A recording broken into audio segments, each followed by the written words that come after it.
To be honest, I thought I was just coming here to a reception to say hi to people, and speaking is, hopefully it's a bonus. Listening, first of all, thank you very much for inviting me, Caleb. It's an honor and a privilege to be here, and I want to thank everybody here for coming out. I know some people traveled a long way to come to this rally, and great journeys begin one step at a time, and we're on a great journey, and today was the first step. And the people that didn't come here, they're one step behind us. Yeah. And when you take the next step, they're two steps behind us. So you guys are the winners, and they got issues, and I applaud you. So again, thanks for coming out. Now, they say some of the best journeys, you bring about some of the most interesting travel companions. And I have to say right now, listening to your talk and everything, you guys are some interesting traveling companions. In fact, I couldn't think of any more interesting traveling companions than you for somebody like me. When I grew up, my father was a career Air Force officer, and I call myself a child of the Cold War. And back then, terms like kill a commie for mommy were real. Better dead than red was real. It was part of my life, 24/7, because that's the life we lived. We were on the front lines of the Cold War. Across the frontier was the Soviet enemy, and we were ready to go to war. Not just any war, ladies and gentlemen, a war that would bring about the end of all mankind, because that war would include nuclear weapons. That was the harsh reality of my youth. And sadly, I was ready and willing to go on the same journey that my father did. I enlisted in the Army out of high school. I ended up getting a commission in the United States Marine Corps. And my focus of studies in college was Russian area studies. Why? To know your enemy. Why? To kill my enemy. I'm just being straight up honest with you. I joined the Marine Corps to kill commies. I joined the Marine Corps to kill Soviets. That's all I wanted to do, because I believed that was the mission given to me by my country, by my heritage, by my legacy, to defend America, freedom, our way of life against an evil scourge that I didn't understand, but I feared. So I was willing to kill them. And I did a hell of a job preparing for this operation. 2.5 years in 29 Palms, California, with a field artillery battalion whose job was to put steel on target. And I trained hard, and we were ready. If the balloon went up, we would have acquitted ourselves well.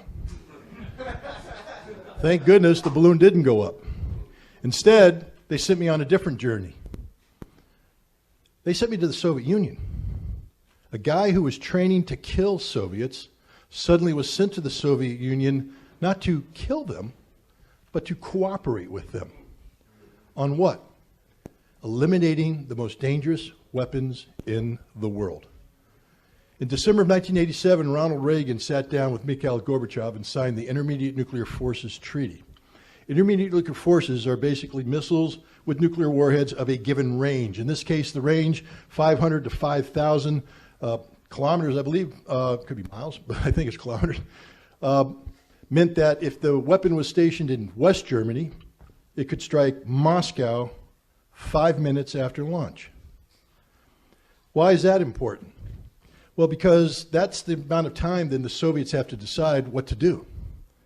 The second the weapon is detected, 5 minutes later, if it's the real deal, Moscow disappears.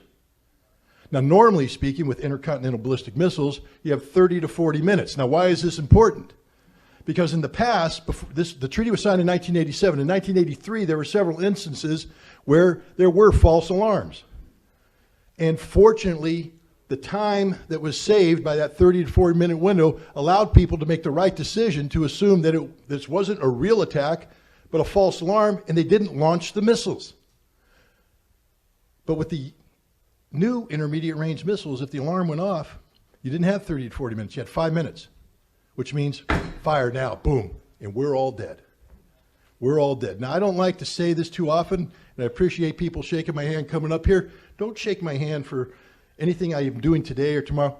Shake my hand for what I did in 1988, 1989, 1990. Want to know why? Because if it wasn't for people like me on the American side and my Soviet counterparts, none of us would be here today. You're an American hero. Because without the treaty, there would have been a mistake. And if that mistake, we wouldn't have had time.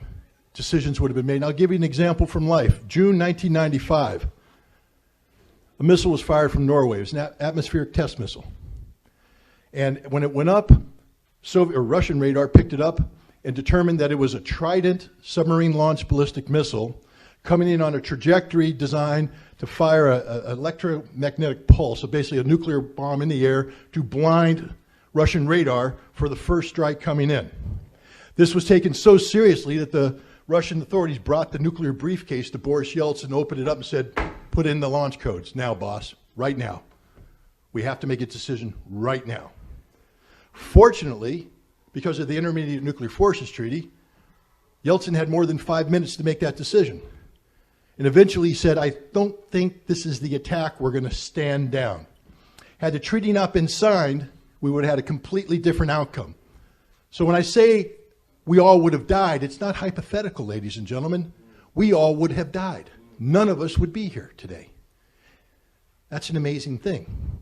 But you know, perhaps the most important thing about the Intermediate Nuclear Forces Treaty for me wasn't the journey of disarmament. It's very important, life or death, literally, boom. It was a journey of discovery. How do you take somebody who was conditioned to hate a people he knew nothing about to such an extent that he wanted to kill them? And not just kill them theoretically, in close quarter combat, close with and destroy the enemy through firepower maneuver. Look them in the eyes while you take their life. That's the kind of hate I had in my soul for the Soviets. And yet they transformed me. You say, I went over there, and instead of trying to kill them, I started working with them. It was an amazing journey to see these people as humans, human beings. You know, initially our work was professional, purely professional. We worked together to build, you know, this monitoring facility. We worked on developing procedures, etc. But you can't be around people 24/7 without beginning to see little things about them. That guy's pretty funny. That guy's not.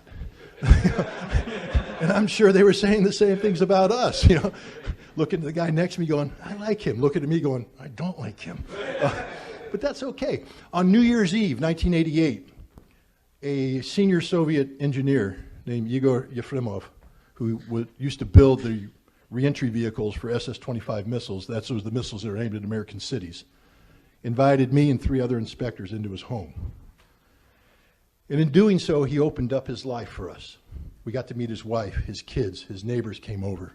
And anybody who knows anything about life, you don't normally invite people into your house unless you've cleaned it up really good, right?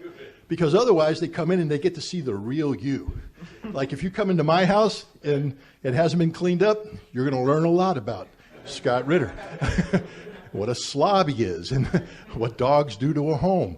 But then we clean it up, you come in and we put on our best face. Well, in the Soviet Union, you don't have that option. These are small apartments. When you come in, what you see is what you get. It's a very intimate experience, and we got to see everything about this man's life, his family's life, the photographs, the clothes, the bedroom right there, the tiny bathroom. But we also got to see the love that this man had for his family. This is a guy I wanted to kill, and that he loved his wife. How can a man who's an evil communist love his wife? Communists don't love. He has children that he dote on. He loves his children. Communists don't dote on their children. That's an American trait. Friends came over and they told jokes. They made fun with one another. What I learned is that these are fellow humans. And it began a journey where I no longer wanted to kill them. I wanted to like them. I wanted to love them. Fact is, I married one of them. U.S. government didn't like that, but the point is, I broke down this wall of ignorance. This wall of ignorance, and from that ignorance comes the fear that drove me to do what I was trying to do. But once you learn, once you educate, once you inform yourself, the ignorance is no longer there. It's replaced by knowledge, and the knowledge allows the fear to be eliminated, and you can view things objectively. And one of the clearest things I've learned from this is that we don't want to go to war with Russia. We don't want to engage in a nuclear arms race. Now, we had tried to put these pieces together back in the late 1980s, early 1990s, but we have failed. Somehow we have gotten off track. Today we're in a situation where there's a horrific war in Ukraine. I'm not here to articulate one way or the other on that. I think I've made my point clear where I stand. But the bottom line is it doesn't matter what Scott Ritter thinks. That war is a reality, and that war is going to go the way that war is going to go.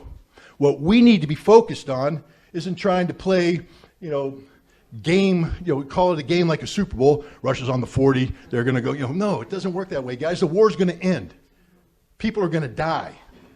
But when it ends, what do we do? Where do we go? What journey do we choose to take? And right now, the United States is even more in the dark about the reality of Russia than we were when I was in the Marine Corps. Russophobia is a disease that infects the American people. And from this disease, this fear of everything Russia, is built this ignorance. And this ignorance is exploited by our elected officials to take us on a journey of destruction, of the inevitable elimination of all humankind through nuclear annihilation. That's a statement of fact, ladies and gentlemen. When I started the INF Treaty, it began a process that resulted in numerous treaties with the Russians. But because of Russophobia, we have dropped out of the Anti-Ballistic Missile Treaty. We've dropped out of the Intermediate Nuclear Forces Treaty. We've dropped out of the Open Skies Treaty. We have one treaty left, Strategic Arm Reduction Treaty, and that expires in 2026. And there is no effort right now to have a replacement treaty. And if that treaty goes, there is no arms control. And if there is no arms control, there's an arms race. And that arms race today will result in the inevitable nuclear conflict between us and Russia, and we all die. That is a statement of fact. I'm here to tell you right now that if we don't get arms control back on the agenda, seriously, we are all going to die sooner rather than later. For anybody out there who's grandparents, I would imagine you want a world that's safe for your grandchildren. There won't be a world for your grandchildren. For you parents looking to your children, there won't be a world for them. And for people who just enjoy lives as themselves, I'm sorry, you're gone too. Life is going to end.